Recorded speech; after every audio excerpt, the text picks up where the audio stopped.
அதிமுக பாஜக போட்ட சதி திட்டத்தை முறியடிச்சு 5000 ரூபாய் வழங்கிட்டோம்.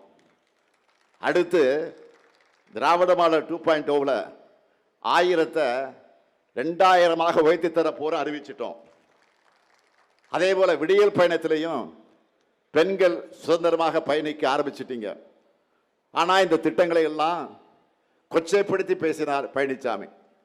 இப்போ நம்ம திட்டங்களை முடக்குவோம் தவிர்ப்போம்னு சொல்லிட்டு பிரச்சாரத்துக்கு போனா மக்கள் விரட்டி அடிப்பாங்கன்னு உணர்ந்து தெரிஞ்சுக்கிட்டு உரிமை திட்டத்துக்கு குல விளக்குன்னு பெயரை சொல்லி ஸ்டிக்கரை ஒட்டிக்கிட்டு வந்திருக்கிறார்.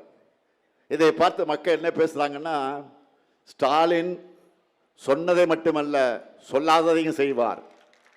ஆனால் பழனிசாமி சொன்னதையும் செய்ய மாட்டார், சொந்தமாகவும் செய்ய மாட்டார்னு கமெண்ட் அடிக்க ஆரம்பிச்சுட்டாங்க. பழனிசாமிக்கு 11வது தோல்வி ஸ்டிக்கரை ஒட்ட மக்களும் தயாராகிட்டீங்க. ஏன்னா இப்போ களத்தில் இருக்கிறது யாரு?